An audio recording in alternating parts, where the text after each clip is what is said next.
Hello and welcome to all of you. तो देखिए, new Delhi railway station पर जो भगदड़ मची थी अभी, जिसमें कई लोगों की मौत भी हो गई थी, उसके बाद रेलवे मिनिस्ट्री की तरफ से बड़ा बयान आया है और बहुत जल्दी आपको ये देखने को मिल सकता है कि जनरल टिकट्स जो है उसको लेकर के जो रूल्स बताए जा रहे हैं वो लागू भी हो जाएंगे। ठीक है, अभी तक लागू नहीं हुए हैं लेकिन बहुत जल्दी ये नए रूल्स लागू हो जाएंगे। यानी कि अगर ये नए रूल्स लागू हो जाते हैं तो जनरल टिकट जो है वो जनरल नहीं रह जाएगा।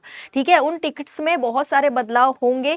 प्लेटफॉर्म टिकट जो आप लेके प्लेटफॉर्म में जाते हैं अपने रिश्तेदारों को, दोस्त यारों को छोड़ने के लिए स्टेशन के अंदर, वो भी लिमिटेड किया जाएगा, ये भी कहा जा रहा है। यानी कि प्लेटफॉर्म टिकट्स भी अब लिमिटेड होंगी और जनरल टिकट जो है वो बहुत ज़्यादा चेंज हो जाएगा। अब जो आपके हाथ में जनरल टिकट होगा वो आज जो है कल वैसा नहीं रहेगा, उसमें कुछ इंपॉर्टेंट चेंजेस किए जा रहे हैं। तो पूरा मामला क्या है ये देखेंगे और ये जो भगदड़ हुई थी अभी, स्टैम्पेड जो हुआ था उसकी वजह से ही ये सारा कुछ किया गया है। तो देखिए सबसे पहले हम लोग डिस्कस कर लेते हैं कि मेन जो पॉइंट्स है वो क्या है इसमें। तो देखिए, खास अवसरों के दौरान रेलवे स्टेशनों को अनावश्यक भीड़ से बचाने के लिए कई तरह के उपायों पर विचार किया जा रहा है। अभी महाकुंभ चल रहा है जिसकी वजह से बहुत सारे लोग अलग अलग जगहों से महाकुंभ देखने के लिए वहां पर स्नान करने के लिए पहुंच रहे हैं। ठीक है, जिसकी वजह से ट्रेन में बहुत ज्यादा भीड़ है। अभी समय समय पर कोई ना कोई त्योहार भारत में बना रहता है, उस समय भी ट्रेन में बहुत ज्यादा भीड़ होती है। तो इन चीजों को देखते हुए अभी कुछ चेंजेस किए जा रहे हैं। इनमें अनारक्षित टिकट यानी कि जो जनरल टिकट होती है उन पर ट्रेनों के नाम और नंबर दर्ज करने का प्रस्ताव शामिल है। सबसे इंपॉर्टेंट चीज यही है, आप जो जनरल टिकट लेते हैं अभी तक उसमें ट्रेन के नाम और नंबर नहीं होते हैं। अब ये बड़ा चेंज हो जाएगा, ट्रेन के नाम और नंबर आपके जनरल टिकट में होगा। अगर ऐसा हो जाता है तो यात्री तय समय से पहले प्लेटफॉर्म पर जा ही नहीं पाएंगे, क्योंकि ट्रेन का नाम और नंबर अगर टिकट में दर्ज है आपके, तो फिर आपको एंट्री ही तब दी जाएगी जब ट्रेन आने वाली होगी, उससे कुछ समय पहले। आप बहुत समय पहले से ट्रेन के स्टेशन के अंदर नहीं जा पाएंगे, ताकि वहां पर भीड़ को कंट्रोल किया जा सके, ज्यादा भीड़ ना बढ़े। कई बार हम देखते हैं कि टिकट लेकर के इंसान कई घंटों पहले स्टेशन के अंदर चला जाता है और फिर ऐसे करके भीड़ बढ़ती है। ठीक है, तो इन चीजों को ध्यान में रखते हुए जनरल टिकट्स पर ट्रेन के नाम और नंबर दर्ज करने का प्रस्ताव रखा गया है। अंतिम समय में प्लेटफॉर्म बदलने की गुंजाइश भी इससे नहीं होगी। अगर यहाँ पर इस तरीके के रूल्स लागू कर दिए जाते हैं तो कई बार होता है ना, लास्ट मोमेंट पे हमको पता चलता है प्लेटफॉर्म चेंज हो गया, फिर हम भागते हुए दूसरे प्लेटफॉर्म में जाते हैं, तो वो चीज भी नहीं होगी। इसको लेकर भी बातचीत करी जा रही है और ये एक बहुत इंपॉर्टेंट मुद्दा है। देखिए, आम जनता को ही पता है कि जब ट्रेन का प्लेटफॉर्म एक अचानक से चेंज हो जाए, है ना, जिस ट्रेन में हमको जाना है, हमको पता है प्लेटफॉर्म नंबर 1 पर ट्रेन आने वाली है, अचानक से हमको पता चल रहा है नहीं इसमें नहीं, प्लेटफॉर्म नंबर 2 में आएगी, भागते हुए हम जाते हैं, तो उसमें भी भगदड़ की स्थिति कई बार मच सकती है। क्योंकि आजकल स्टेशंस में भीड़ बहुत ज़्यादा होती है, छोटे छोटे बच्चे, महिलाएं सब बहुत ज़्यादा परेशान हो जाते हैं इस चक्कर में। तो ये सारी चीज़ों को ध्यान में रखा जा रहा है।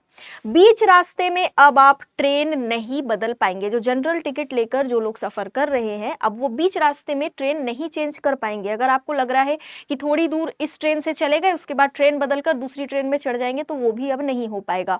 अभी तक रास्ते में किसी एक ट्रेन को छोड़कर लोग दूसरी ट्रेन पर सवार हो जाते थे, ये आम चीज है इंडिया में।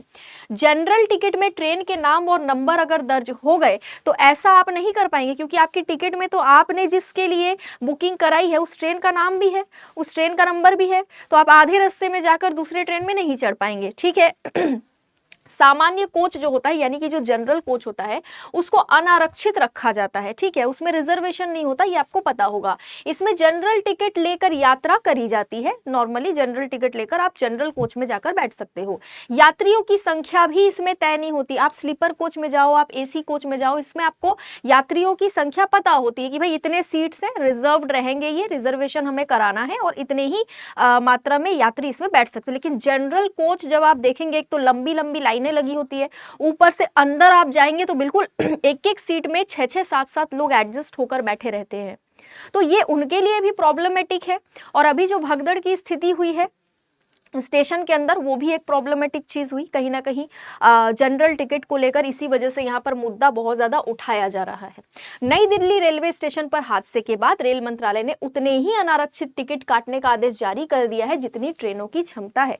अब जनरल कोच की क्षमता भी देखी जाएगी कि भाई कितने लोग इसमें एडजस्ट हो सकते हैं, उसी के अकॉर्डिंग जनरल टिकट काटी जाएगी। साथ ही आपको शायद ना पता हो, लेकिन रेलवे के जो रूल्स है ना, रेलवे के रूल्स के हिसाब से एक्सप्रेस ट्रेन हो, चाहे सुपर फास्ट ट्रेन हो, चाहे राजधानी हो, चाहे वंदे भारत हो, इस तरीके की जो प्रीमियम ट्रेन्स है, इसमें जनरल टिकट से आप यात्रा नहीं कर सकते हैं। अगर आप जनरल टिकट लेकर के आप सोचेंगे कि मैंने तो टिकट ले लिया है, अब तो मैं इस ट्रेन में चढ़ सकता हूँ, नहीं।